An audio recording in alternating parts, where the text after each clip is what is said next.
Check প্রতারণার অভিযোগে করা মামলায় সাবেক সংসদ সদস্য ও ক্রিকেটার সাকিব আল হাসানের সম্পদ ক্রোকের আদেশ দিয়েছেন আদালত।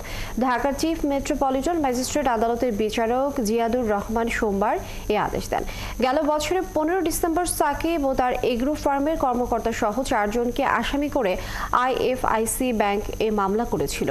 নিবিড় সাহার প্রতিবেদন। আমি বক্তৃতা দিতে পারি না, আমি মাঠের মানুষ, আমি মাঠে খেলি। সাকিব আল হাসান এগ্রো ফার্ম লিমিটেডের চেয়ারম্যান হিসেবে দায়িত্ব পালন করছেন সাকিব আল হাসান। কোম্পানিটি 2017 সালে আইএফআইসি ব্যাংক থেকে ওয়ার্কিং ক্যাপিটাল হিসেবে 1 কোটি এবং টার্ম লোন হিসেবে 1.5 কোটি টাকা নেয়।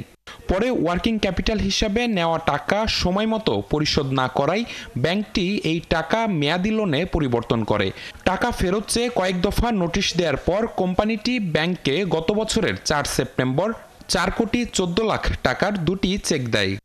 তবে সংশ্লিষ্ট অ্যাকাউন্টে যথেষ্ট টাকা না থাকায় চেক বাউন্স করে। পরে ঋণের টাকা ফেরত চেয়ে আইএফআইসি ব্যাংকের বনানী শাখা থেকে লিগ্যাল নোটিশ পাঠানো হয়। তবে 30 দিন পার হলেও তা না পেয়ে মামলা করে ব্যাংকটি। গত 18 ডিসেম্বর আসামিদের হাজির হতে সমন জারি করেন আদালত। তবে হাজির না হয় সাকিব সহ 2 জনের বিরুদ্ধে গ্রেপ্তারি পরোয়ানা জারি করা হয়। রোববার আদালতে পুলিশের দেওয়া প্রতিবেদনে বলা হয়, আসামি সাকিবকে গ্রেফতার করা যায়নি। পরে আদালত সাকিব আল হাসানের সম্পদ ক্রোকের আদেশ দেন। ওনার বিরুদ্ধে লিগিশন ইনস্ট্রুমেন্ট একটা যে মামলা হয়েছে সেটার প্রেক্ষিতে বিভিন্ন স্টেপ ওনার বিরুদ্ধে প্রথম সমন হয়েছে।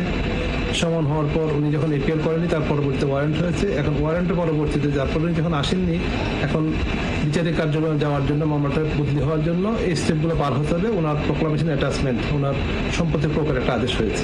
গত বছরের 15 ডিসেম্বর সাকিব আল হাসান সহ 4 জনের নামে আদালতে মামলা করেছিল ব্যাংকটি। নিবিড় সাহা, 71, ঢাকা।